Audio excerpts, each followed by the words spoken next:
시청자 여러분 안녕하십니까? VOA 모닝뉴스입니다.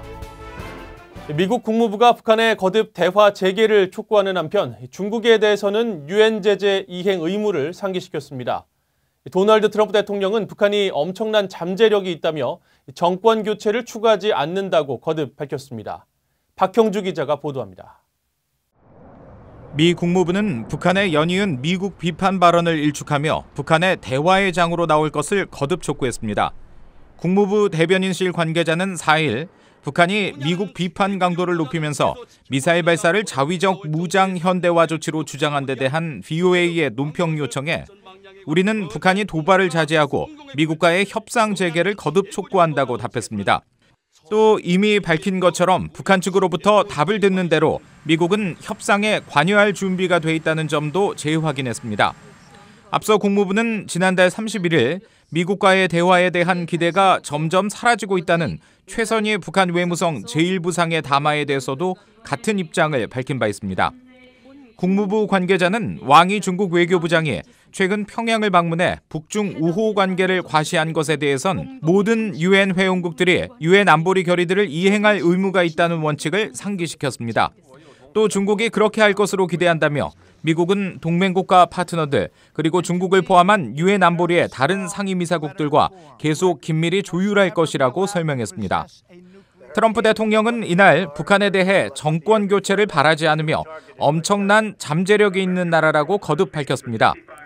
이란 대통령과의 회담 가능성을 묻는 기자 질문에 답하면서 북한 문제를 언급한 겁니다.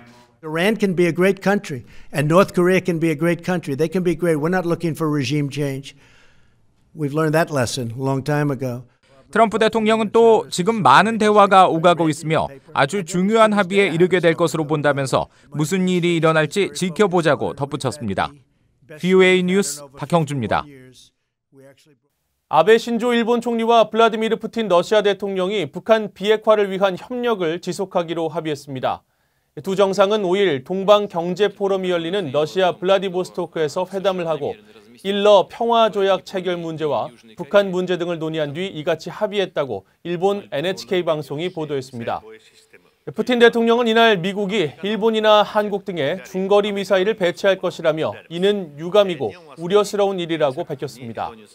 그러면서 미국은 미사일 배치가 북한발 위협을 무력화하기 위한 것이라고 하겠지만 이런 종류의 미사일 체계는 러시아의 주요 영토를 사정권 안에 두는 만큼 러시아의 큰 문제를 야기하는 것이라고 주장했습니다.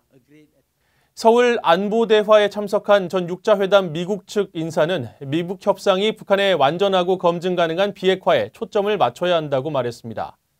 만일 핵 동결선에서 동의한다면 북한의 핵 능력을 인정하는 것으로 심각한 안보 위기를 촉발하는 실수가 될 것이라고 지적했습니다. 서울에서 안소영 기자의 보도입니다. 함께 만드는 평화, 도전과 비전이라는 제목으로 열린 2019 서울 안보 대화에 참석한 조셉 디트라니 전 6자 회담 미국 측 차석 대표는 북한과의 협상에서 핵 동결선에서의 합의를 한다면 큰 실수를 범하는 것이라고 말했습니다. 북한은 불량 국가로서 핵 확산을 조장할 것이며 동북아 지역 안보에 큰 위협이 될 것이라고 강조했습니다. North Korea with nuclear weapons would encourage a nuclear arms race in the region.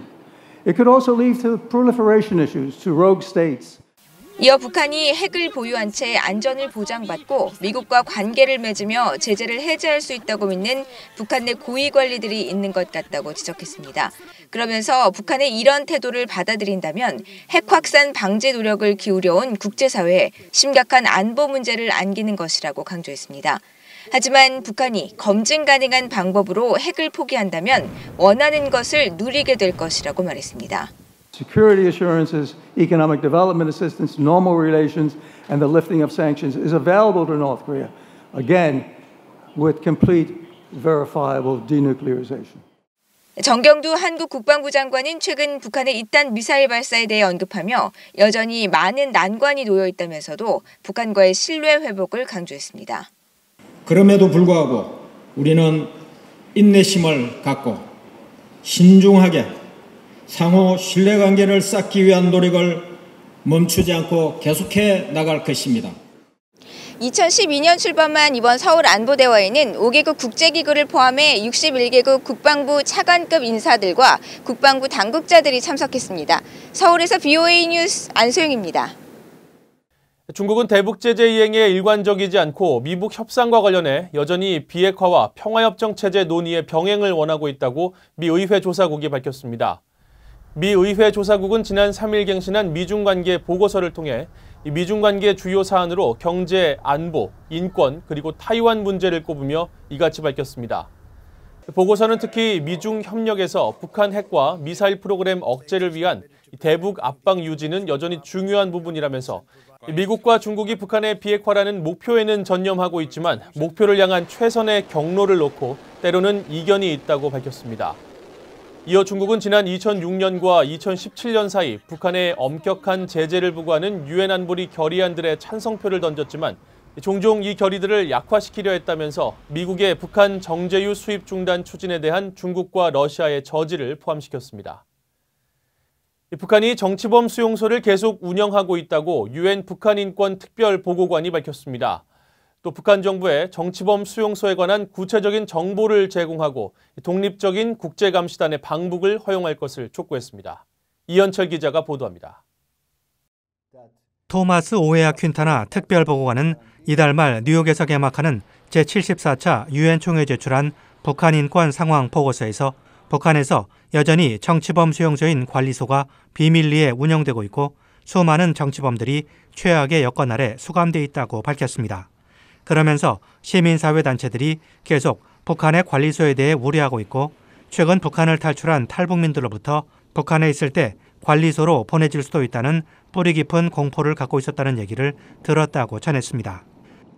퀸타나 특별보고관은 북한 국가보위성 요원들이 반국가 행위 용의자들을 영장이나 사법적 절차 없이 자의적으로 체포한 뒤 신문한다고 밝혔습니다. 그러면서 용의자의 가족들은 결정 내용이나 가족의 행방에 대해 전혀 통보를 받지 못한다고 지적했습니다. 앞서 퀸타나 보고관은 지난 3월 열린 유엔 인권이사회에서도 북한의 정치범 수용소에 대해 심각한 우려를 밝혔습니다.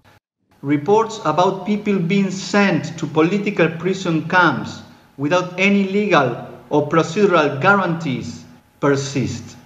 퀸타나 보고관은 또 이번 보고서에서 북한 정부의 관리소에 관한 구체적인 정보를 제공하고 독립적인 국제감시단이 상황을 살펴볼 수 있도록 방북을 허용할 것을 촉구했습니다. 북한의 식량난과 관련해선 국가의 중대한 구조적 실패라고 지적하면서 특히 어린이와 임신부, 수유모 등이 가장 큰 고통을 당하고 있다고 말했습니다. 이 밖에 퀸타나 보고관은 북한의 인권 상황에 개선의 조짐이 전혀 없음에도 불구하고 북한과의 평화회담에 인권 문제가 의제에 포함되지 않았다고 지적했습니다.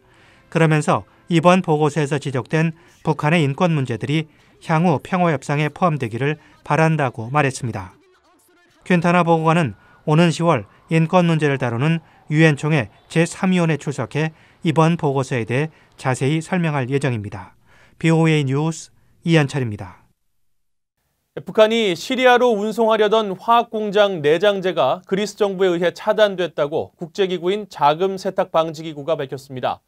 자금세탁방지기구는 지난 3일 발표한 그리스에 대한 상호평가 보고서에서 그리스 세관이 2017년 유엔과 유럽연합의 제재를 위반한 것으로 의심되는 컨테이너에 시리아 화학공장에서 사용될 수 있는 내산성 타일이 담겨 있었다고 밝혔습니다.